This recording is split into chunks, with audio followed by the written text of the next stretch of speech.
regular W-2 employee versus being a 1099 as your income. Right. It's the underwriters just for some reason they just don't like it. Right. That's how you know. Yeah, you got to jump through a lot of hoops, a lot of paperwork. I would say always keep your finances in order. A lot of small businesses, they want to own, but they write everything off, and so a lot of the times they won't qualify for what they actually want.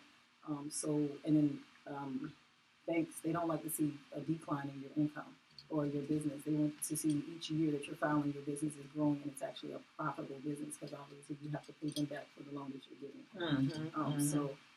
And it's just like I said. With anybody, 2 years tax return, credit score, your income ratio, your business has to be in order, making sure that your SEC.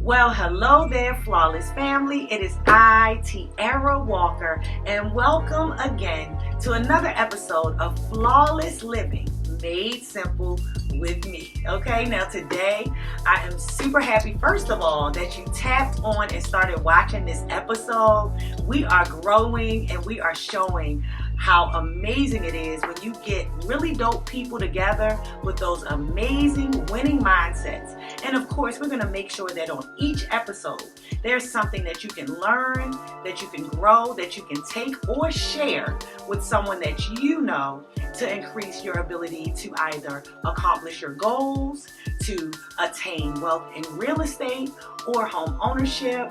Well, not just home ownership, but all areas of real estate. So today I'm actually joined by two amazing people, and we're actually going to tackle a subject that a lot of people deal with, which is self-employed borrowing for real estate home ownership. And so with me, we are joined with our expert mortgage loan officer, Ronnie Justice Jr. Say hi, Ronnie. Good day, everyone. How are y'all doing? All right, and so Ronnie has been in the business for quite some time, and we're going to get a little bit more into his background as he shares with us some great tips on self-employed borrowing. Now, of course, this lady you may have met before. If you're an old school Flawless family member, you have seen the interview that I did with this young lady a year or so ago. This is the illustrious Tamika Dixon. Now, not only is she a multi-hyphenate entrepreneur, she is also a real estate agent with our amazing firm, Walker One Property Group. Well, of course, the show is about winning mindsets. So I have brought both of these folks on today to talk directly about that process as a borrower and a lender. So, are you guys ready? Definitely. Y'all looking real uncomfortable. Everybody take a sip. We're going to take a little sip. Cheers. Relax. Cheers. Relax. And this... You got this. Cheers. Yes, we To winning mindsets. To winning mindsets. All right, everybody take a sip of your little shot. It's Oh, I tapped the table. Look, you know what? See, the show's getting off on the funniest start. Right. All this, I'm editing all of this out. Taking all this out. Okay. I don't even know if I can though, y'all. Shouldn't. I shouldn't. Let them feel you. Okay. You know what? Everybody in this room is relaxed. However, let's get into it, okay? Seriously. So, Ronnie, when you came in today, the first thing you mentioned, because we all know that right now, there's a lot of inflation. We know there's a national housing crisis as far as the shortage of housing. On the lending side, however, though, I heard that those loan values are actually is going down quite a bit. Tell us about it. Definitely. The Federal Reserve had their meeting today, and they did just cut the Federal Reserve rate by 0.5 point, which everyone buying a home here in the near future will benefit.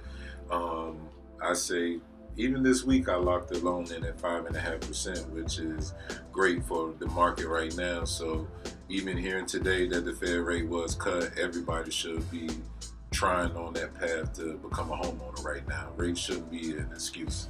Yep, because at one point they were almost up to like 7.5%, right? 7-8%, and I was locking loans at 8% maybe 4 or 5 months ago, not even, So I'm saying that to say it is a great time to buy. Anytime you're able to buy is a good time to buy, but rates shouldn't be an excuse right now.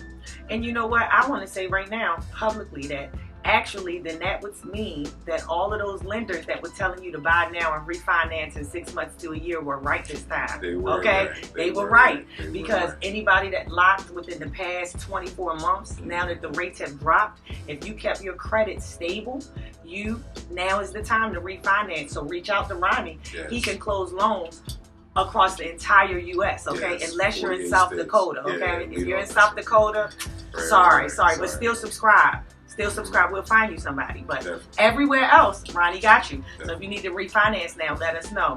Certainly. So now, Tamika, we wanted to bring you on because how long has it been since you made your purchase of your home? 2021. 2021. And I remember at that time, the amount of stress that you were sharing through the process, right? Yeah, underwriting was pretty. Yes. And so this has been something we've been talking about for a while, actually coming together and kind of discussing publicly what that process felt like as a consumer, even with experience in the business. And then we'll have Ronnie to follow that up with some tips to help those self-employed borrowers that may be watching right now be able to prepare themselves mentally as well as what is actually needed and required. So Tamika, tell us about that process.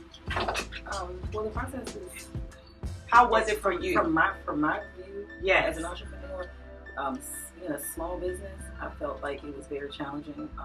Not being a regular W-2 employee versus being a 1099, 1099 as your income. Right. It's the underwriters just for some reason they just don't like it. Right. That's how you yeah, felt. Yeah, you got to jump through a lot of hoops, a lot of Mhm. paperwork. I would say always keep your finances in order. A lot of small businesses, they want to own, but they write everything off, and so a lot of the times they won't qualify for what they actually want.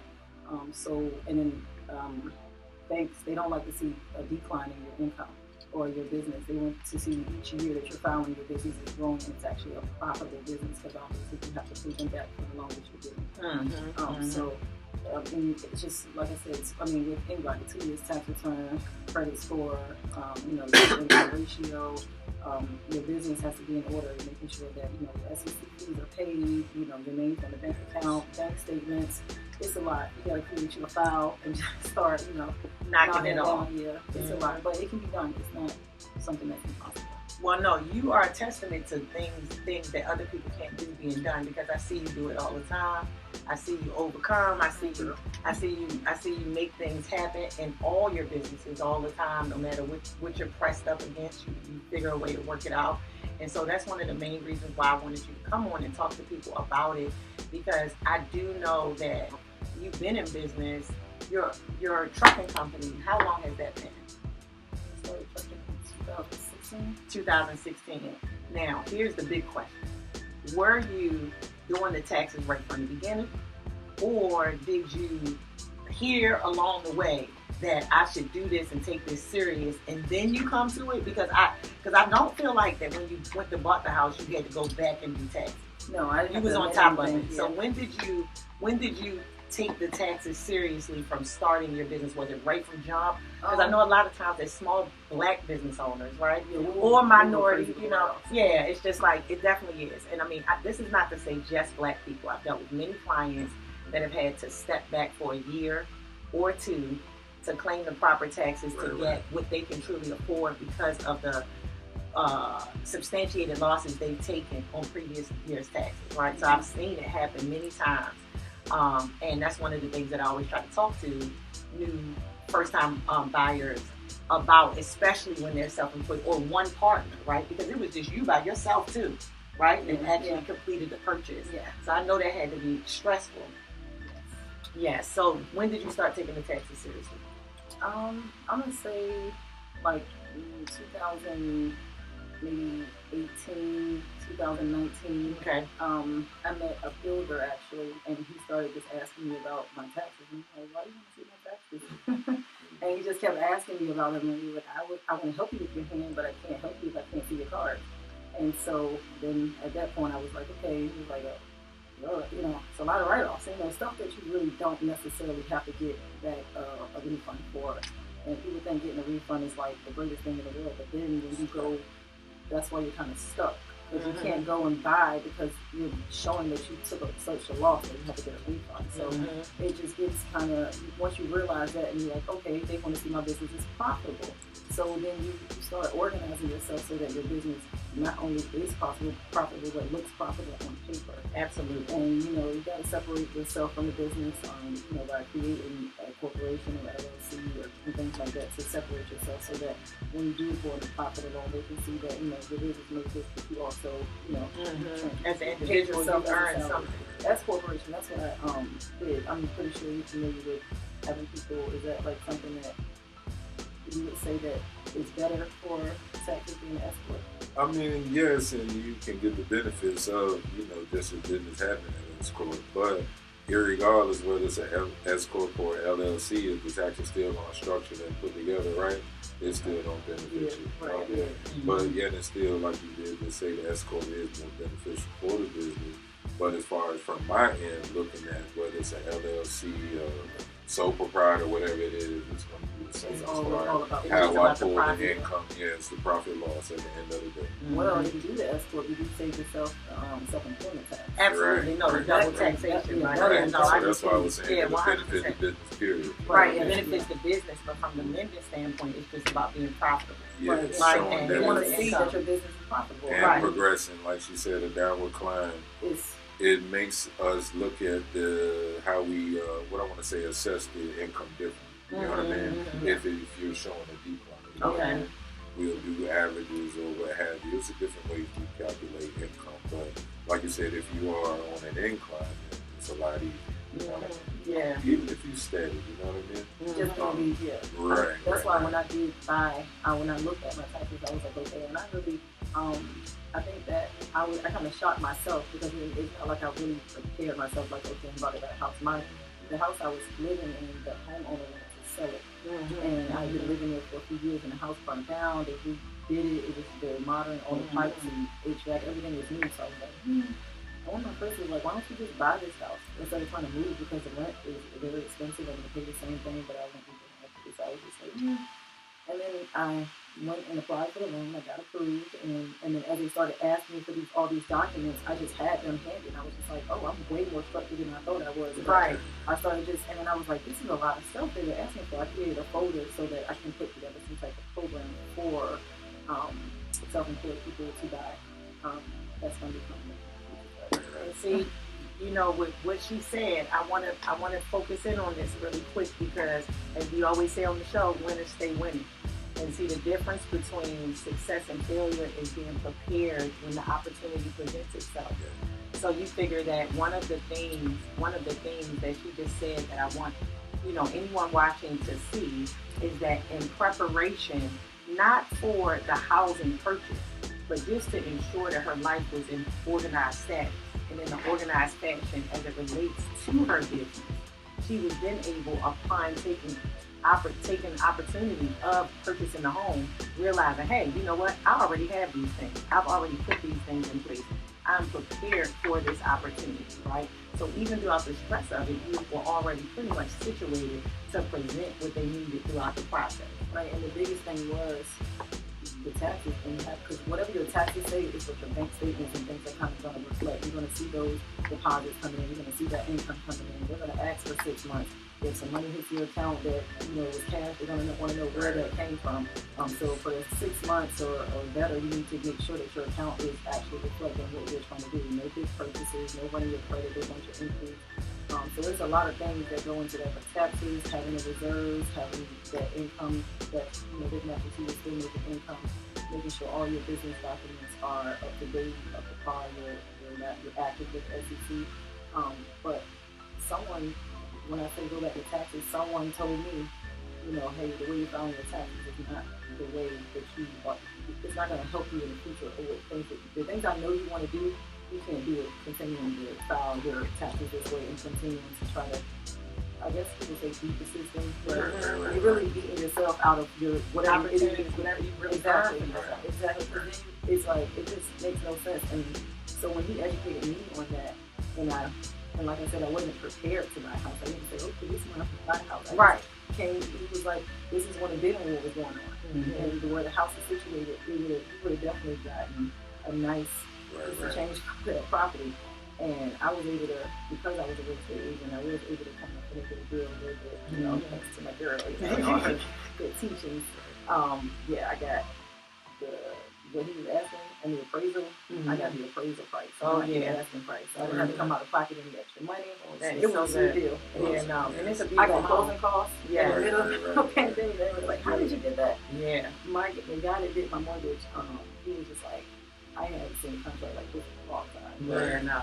It was a nice sweet deal, and the interest rates was really good. That is so good. That is great. All that to say, someone taught me about how to prepare myself financially for the things I wanted to do, and I definitely want to share that in more detail. So that's why I want to promote some type of map guide on how to get there, because it's very much so good. You just have to start doing things right away, like you said. Right. No, that's for sure. That is for sure. And so the preparation when it meets opportunity is success. Right. Now, Ronnie, from a lender standpoint, a lot of the things that she said did kind of say exactly what was needed. But from the lending standpoint, could you just kind of detail for a self-employed borrower out there? Because we're approaching the last quarter of the year. Right. So that means that anyone that we're talking to is either right at the process or preparing to enter into the process for 2025. Gotcha. So if you right now have the opportunity to talk to all these viewers and say, for 2025 self-employed borrower purchases, what do they need to be getting together? So, like she said, she did hit on a lot of the preparation that most of you business owners need to do, especially taxes. A lot of people that own businesses always feel mortgages on for them because they're being held accountable for where they haven't done their taxes properly. Because at the end of the day, if you're not able to show that you're making any income, profiting any income, because a lot of you guys can show you're making money, but you write so much off not to pay out the IRS, then you don't show you make any money to be able to have any money lended to you. Because at the end of the day, I've had files where people make over, a couple $100K a year, but then they write so much off, they're down to around $40,000-$50,000 a year. You know what I mean? Mm-hmm. And the calculation that is used, we use an average for business owners. We go straight to your Schedule C, or like she said, if you have an S Corp or whatnot, we go to the proper documentation. But all I do is add the 2 years together. So say, for instance, this is 24. I'm going to add 23 and 22 together, your max profit. And then I'm going to divide it by 24 for those 2 years. That gives me your monthly average. That tells me this amount is what I can use to say as far as I calculate your DTI, your debt to income ratio, off of that number.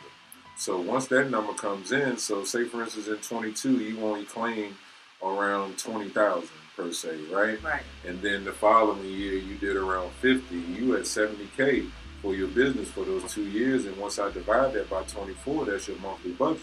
If you come to me and say you want a $450,000 house, that's not in your budget. You understand that? So I'm saying that to say it is good if you know far enough ahead of time, a year or two, that you're going to be buying a house. If you own a business, you're going to have to pay taxes those few years. Just claim the money, say I made 80, 90, whatever, and just pay the taxes on it. But at least you set yourself up to be able to buy a home. Now, if you get in a home, if you want to retract and go back to how you were doing it, then that's all well and good, but that's not the same winning mindset. Because again, if you want to refinance, if you want to buy that second home or investment home, then you kind of hindered yourself by retracting.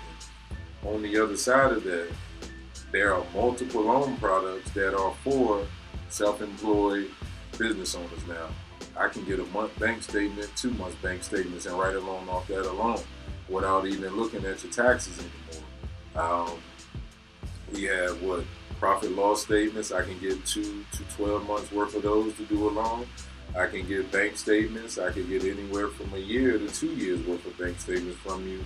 And if your taxes weren't set up showing the income where you wrote everything off, but you do have a business account where you can show consistent deposits of the business that you're doing, then yeah, we can calculate your business income off of that and be able to write a loan for that. I have a few of them under contract as we speak, And I'm saying that to say that for business owners, it has become more and more possible for you guys to be able to buy a home. To the traditional way, the way that won't cost you as much, is the way that you would set up where you can show on your taxes you made this money. Because if we go, they are called non-qualified mortgages, non-QM loans. When we go that route of alternate documents where we just need a month or two worth of bank statements, profit loss, what have you, those are called non-QM loans. So they cost more. Your interest rates will be higher or whatnot. But you will be able to procure the asset. My thing is, once you get into that home with that type of loan, you should be working on your credit the next 2 years. So on that third one, I can refinance you into a traditional loan. Also, I wonder about this. I was just thinking this as you were kind of going over the product. So, you know that we work with so many of the housing programs that are here and available in our state.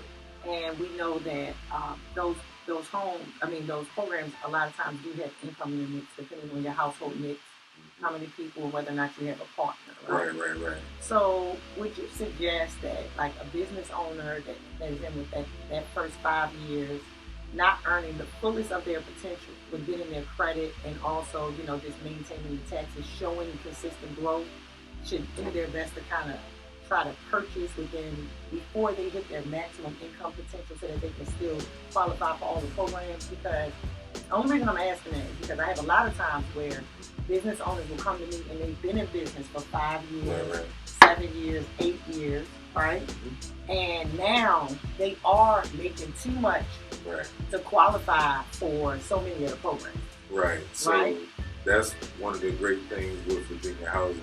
We'll just say Virginia, for instance, that they raised their income limits and now they have bonded and what they call non-bonded loans. The non-bonded loans are for the people that make a sizable amount of money, so that way they can still reap benefits of first-time home buyer programs, down payment assistance. Not too many grants if you make too much money. Nobody's going to give you money if you make too much. But well, that's what we talking about, Ronnie. We talking about the grants. No, so we're trying to get the people to grants. Understand that's this. What we saying. No. That's what we saying. I'm hearing you, but understand this. Down payment assistance is not a grant. All right?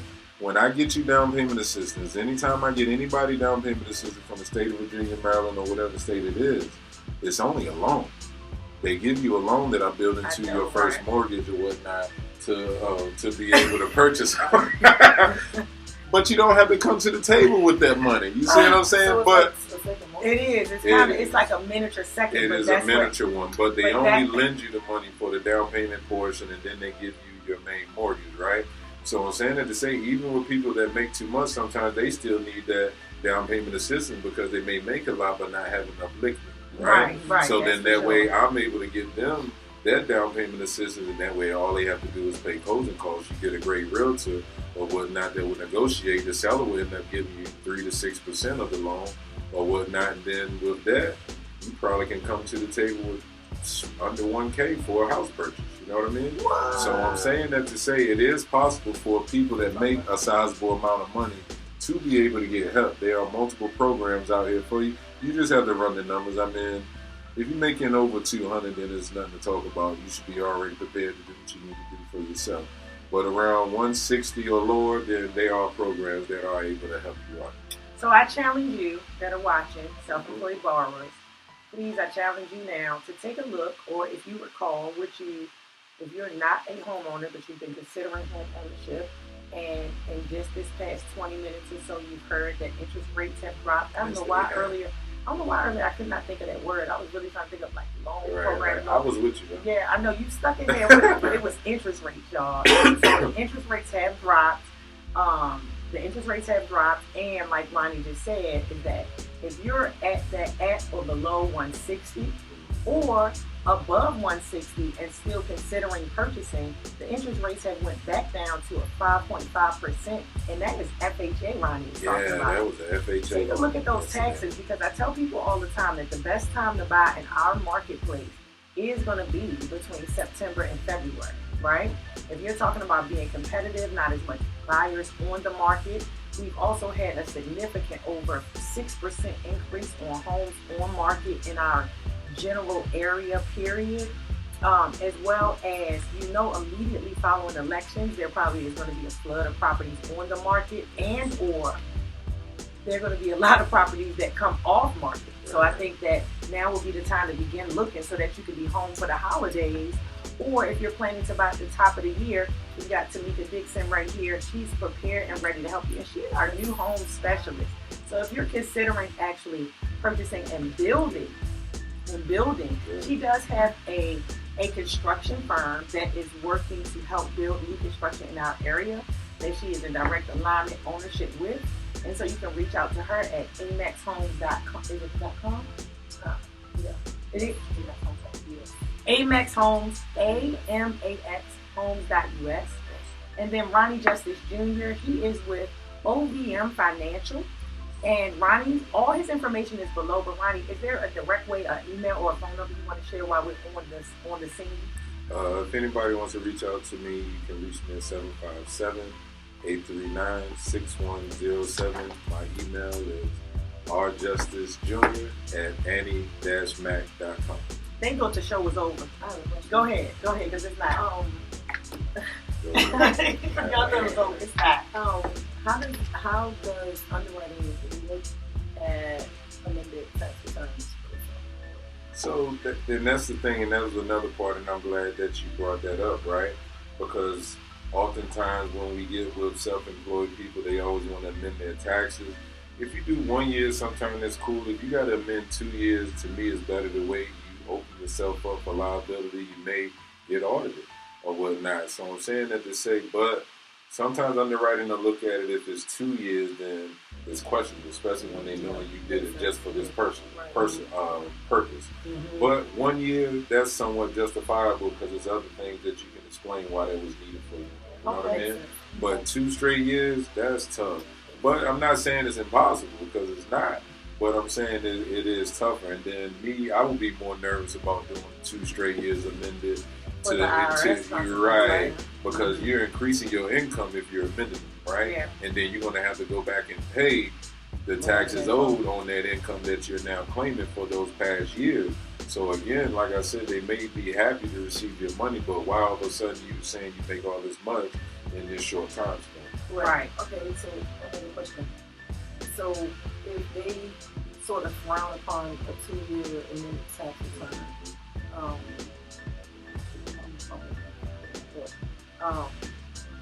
come back again. Okay. Well, you know what? In the meantime, I know she just got a phone call, and the reality is that we stay busy around here. So I know that she's always taking those calls. But what I wanted to ask though was that, this is the Winning Mindset Show. Right. So before I let you guys go, I've got to know, Ronnie, what brought you into this business anyway? I mean, tell people a little bit about yourself so that, because you just gave me your information, right? So they may or may not have written it down, but it is going to be below. So when you go down there to like and subscribe, you can find Ronnie's contact information. As we mentioned earlier, he can close or refinance loans in 48 states.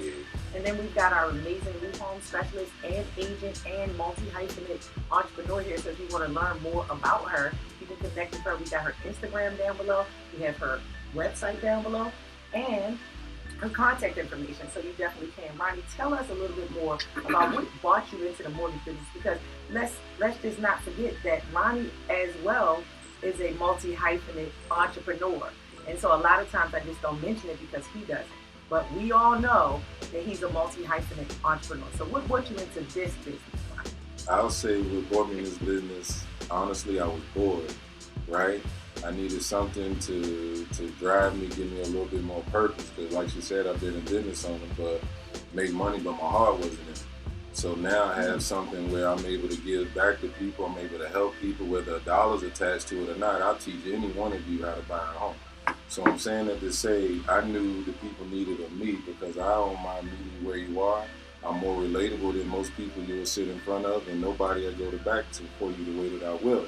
So at the end of the day, my passion met this business, head on, and it kind of became a great mutual benefit for all the people that I work with and myself on the back end. I love the gratification of knowing I helped somebody get in the family that other lenders turned down or nobody saw fit to work with them because maybe the loan was only for 150 or maybe the credit score was at 540 and I needed to get them up to a 620 so I could have got Virginia housing benefits from them.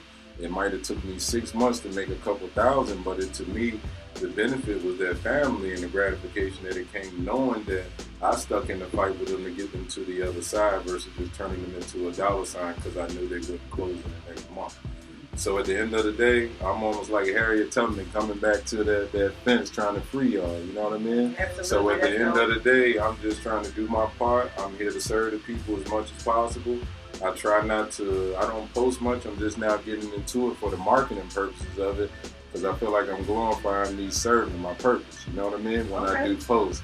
So I try not to, but I understand what it does for people because I'm showing people that homeownership, for one, is possible. You know what I mean? Because I was one, and all 3 of my mother's kids owned homes before her. You know what I mean? So everybody's journey is different in home ownership. So you don't have to look at your neighbor, your co-worker, your parents, or whomever and be like, they did it, I know it's me. It might not just be your time. You understand? Absolutely. So you can't base your situation off them.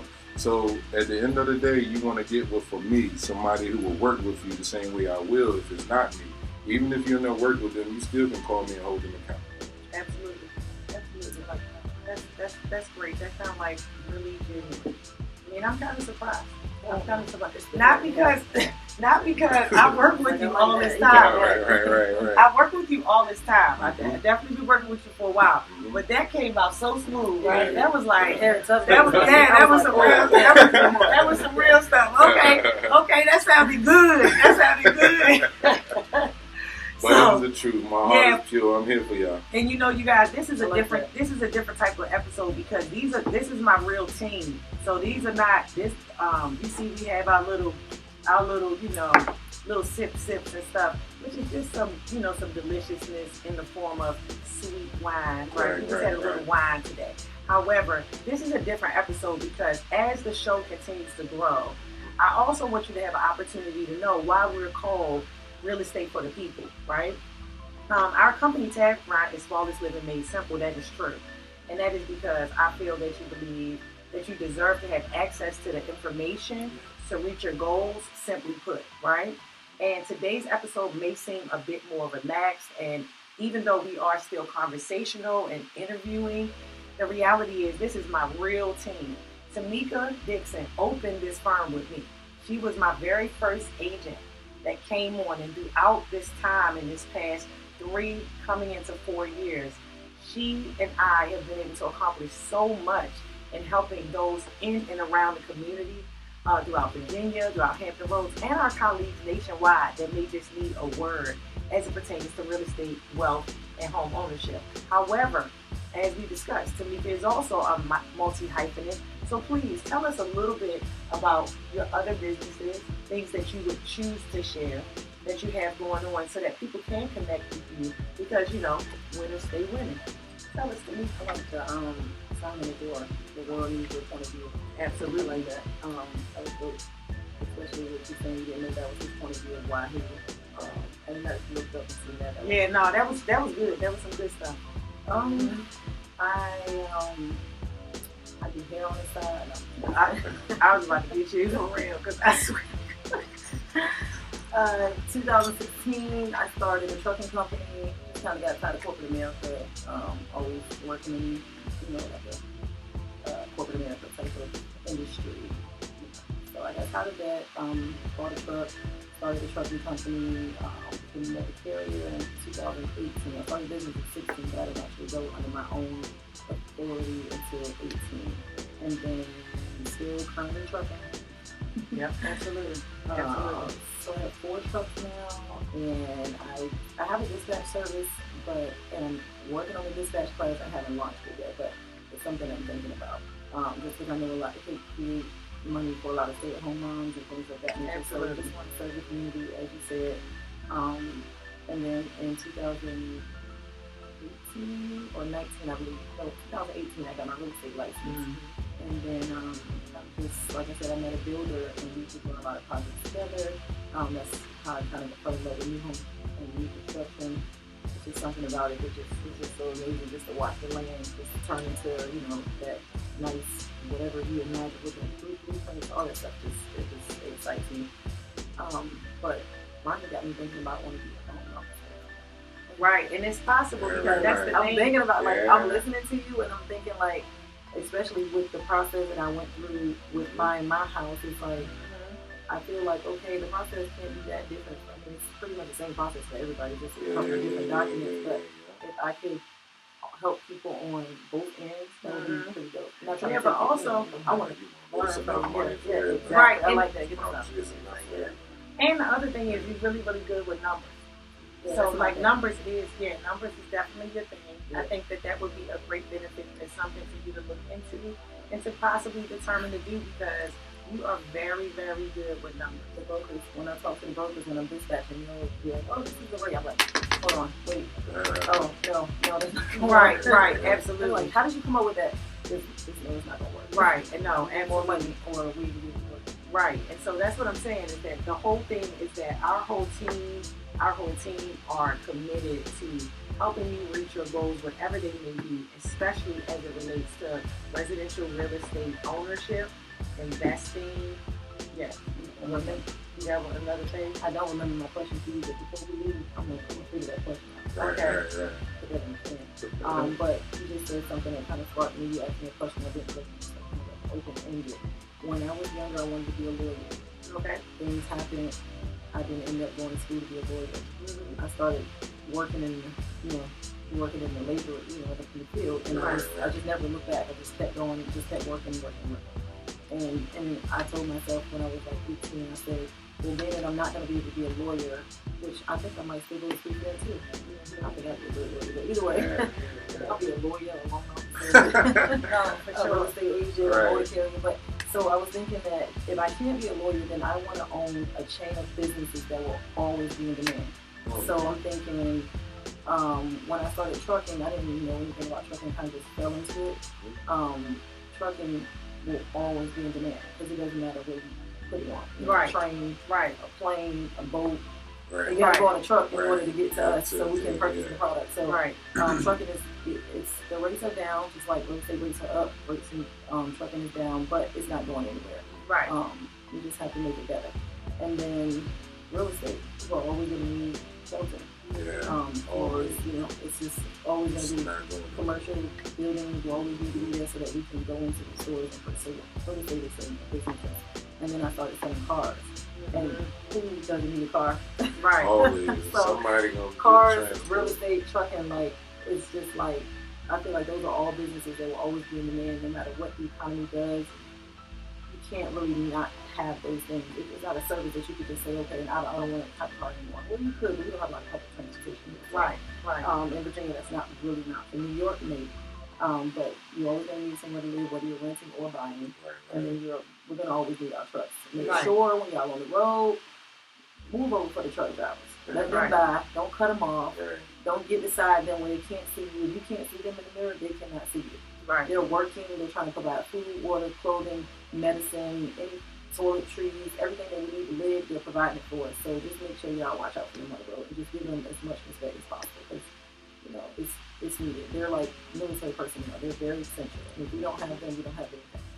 Yes, You know what? That's why I give people wine because if y'all remember at the beginning of this, it was a little dry. I started off a little rocky. They ain't say nothing. They rolled with me, whatever. But now look at them. They just telling you all the stuff. I hope you watched till the end so you could have got all these real tips. Right. This is Flawless Living Made Simple, all about winning mindsets. And so these people are two folks that you will continue to see on the show as we continue to grow, as these episodes continue to come out. And I appreciate you both for coming and taking the time out of your days to share with our audience, like and subscribe, to share with our audience about being self-employed, a borrower, and what it takes to be a borrower. Also letting people know what you're passionate about in your business. You about to have 7 more jobs. And Need a lawyer, call me. Right. And I'm telling you, it's super dope. But we all have those goals and visions. But to see that we are all every day making impact throughout our communities with a genuine intent to serve is why I do this in the first place. Again, I appreciate you guys. I appreciate you for watching. Thank you so much for taking the time out of your day. It is Flawless Living Made Simple. Talk to you soon. Peace.